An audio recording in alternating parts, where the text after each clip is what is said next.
ci diagnostic ndaxte WhatsApp am na yu bees yoo xamante ne génnee na ko ñi koy utiliser ñëpp xam naa ne dina leen soxal ndax comme ni ko Mary waxee WhatsApp fi mu toll nii yematul juste ci discussion kuy jaay fa ngay jaayee kuy yëgle dara fa nga koy yëglee kuy publicité foofu ngay dem donc nekk na plateforme boo xamante ne c'est devenu incontournable dans notre vie de tous les jours su amee changement dañ koy bëgg xam. moo tax parce que c'est incontournable comme ni nga ko waxee moo tax ñi nga xamante ne ni ñoom moom WhatsApp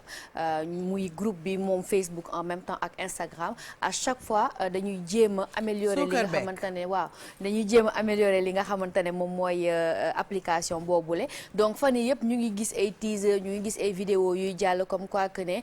WhatsApp bi dafa am ay changements on a parlé de la suppression des messages parce que comme principe Snapchat wala Telegram xam nga léegi booy wax ak par exemple su may wax ak benn ex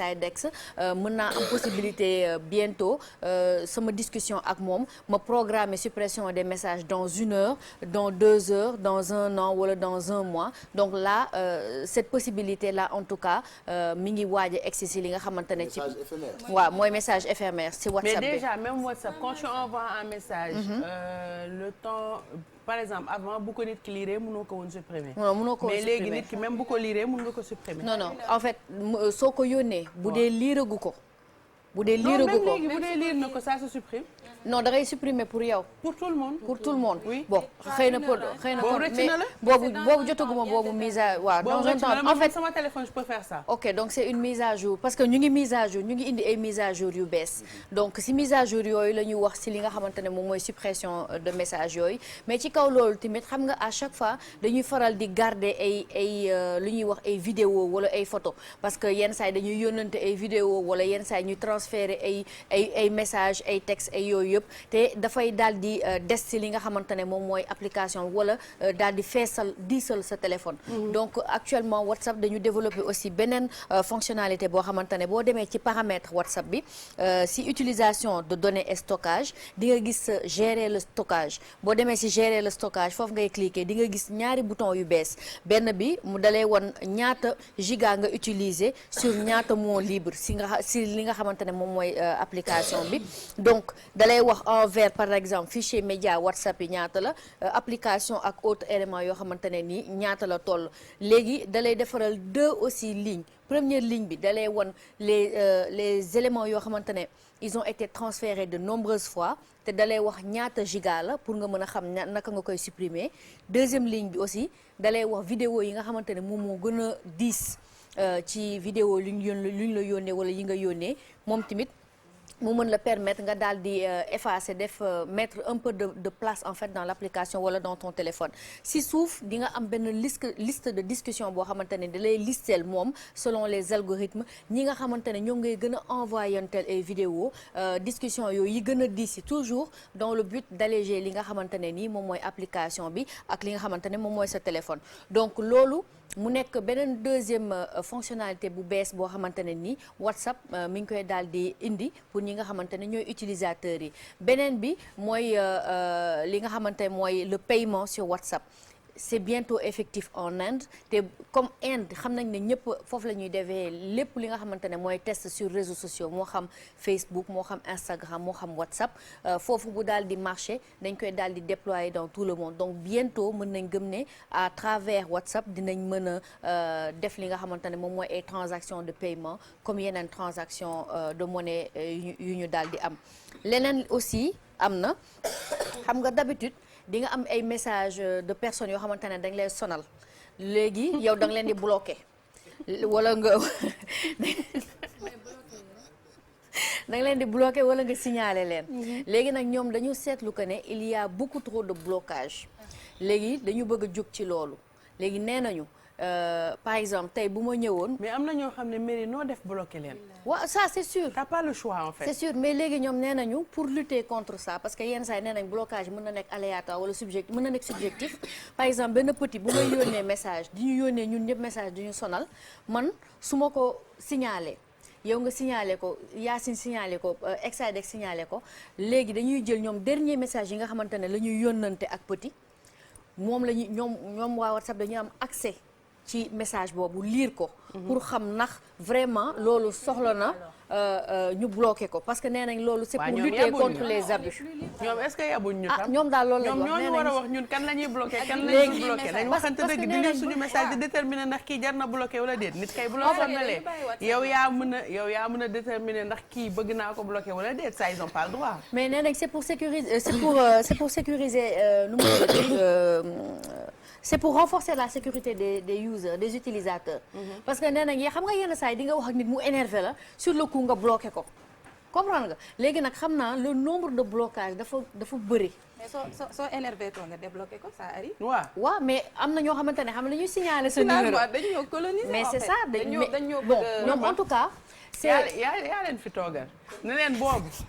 bëgguñu ko nañ ñu bàyyi ñuy xool ñun ci suñu coobaree bopp kan la ñu bëgg a bloquer ak kan la ñu bëgg a débloquer parce que franchement faut pas abuser on veut bien ay changements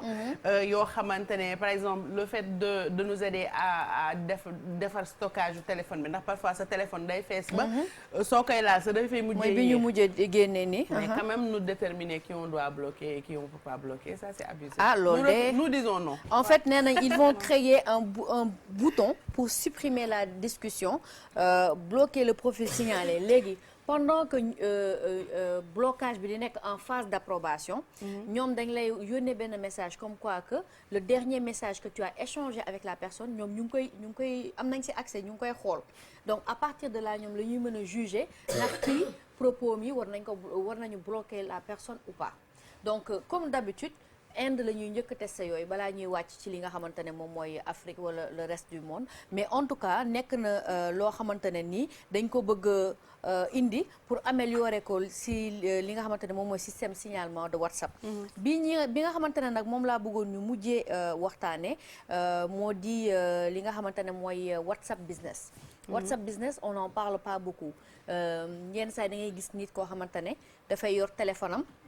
daal di yor ñaari WhatsApp. nga naan ko je savais pas qu'il était possible d'avoir 2 WhatsApp c'est effectivement possible d'avoir 2 WhatsApp jusqu'à même 3 WhatsApp le troisième WhatsApp moom la ñuy woowee dans un même téléphone waaw dans un même téléphone moom la ñuy woowee le WhatsApp business donc WhatsApp business bokkul ak WhatsApp simple WhatsApp business pour ñi nga xamante ne dañuy jaay la yaa ngi comprendre xam nga yenn saa yi booy jaay ñun dañuy faral di jël suñu jaay bi daal di ko def en statut léegi nag moom dalay permettre WhatsApp business nga daal di am catalogue c'est-à-dire li ngay jaay li da nga koy def catalogue da ngay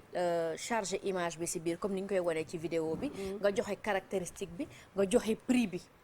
comprendre nga donc daf lay permettre yow booy waxtaan ak say clients ku la ne par exemple je suis intéressé disons par le sac jaune yow da nga koy yónnee lien wu sac jaune bi donc su ko defee moom dafay ubbi catalogue bi bu ubbee catalogue bi dina am accès aux autres éléments yoo xamante ne nii moo nekk ci li nga xamante ne moom ngay jaay te dafa am ay outils professionnels yoo xamante ne dañ la koy kii parce que c'est un compte professionnel donc tu as un profil professionnel boo xamante ne da ngay wane da ngay def sa numéro de téléphone da ngay def yow ban type de commerce waa ngay def vente en ligne wala leen shopping la wala vente au détail da ngay def say horaire aussi ban heure ngay xëy comme bureau quoi. comme bureau parce que parfois nga poster ay nit di toog ba 3 heures. di lay laaj bii ñaata la. exactement donc yooyu yëpp après mën nga am aussi la possibilité de configurer un message d'absence. pour boo fi nekkul un message d'accueil genre nit ki bu la bindee nga ne ko bonjour bienvenue chez tel que pouvons-nous faire pour vous. des réponses rapides des étiquettes. yoo xamante ne ni ça va être sur les produits que ngay jaay ensuite il y a bien sûr lépp li nga xamante ne moom mooy le compte comme le compte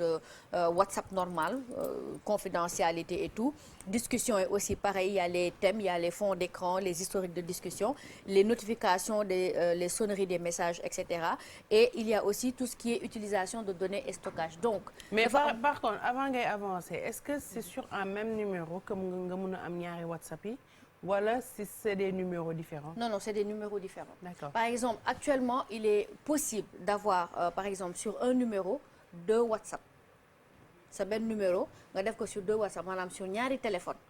donc soo amee ñaari téléphone sa benn numéro bi mën na dugg ci téléphone A comme mën na dem ci téléphone B ça c'est possible par contre bu dee WhatsApp business il te faut 2 numéros le numéro boo xamante ne mooy am le WhatsApp personnel boo xamante ne si ngay waxtaan ak say xarit ak le numéro professionnel bi nga xamante ne moom ngay jaayee donc foofu ngay def li nga xamante ne mooy WhatsApp business bi su ko defee foofu di nga mën a def say statut njaay di nga mën a wane say catalogue et vraiment c'est une application boo xamante ne c'est entièrement dédié à tout ce qui est commerce moo xam vente en ligne architecture et cetera lépp li ngeen bëgg a def ci business c'est possible ci WhatsApp business bi donc tey loolu lañ leen indiloon un peu ci round-up WhatsApp Bijou. super merci beaucoup Merry ci yu bees yi nga xam ne indi nga ko mu concerné WhatsApp di plateforme boo xamante ne yaakaar naa ne ñun ñëpp ñoo koy utiliser donc ça fait plaisir d'avoir yenn changement yeneen yi nee leen bëggu ñu bind leen lettre xaw ma noo koy gérer waaye di nga ko gérer bàyyi nañ ko sa loxo merci beaucoup ci li nga indi ci Yeewu Tik dañuy jàll ci beneen son Youssou Ndour en attendant ñuy recevoir suñu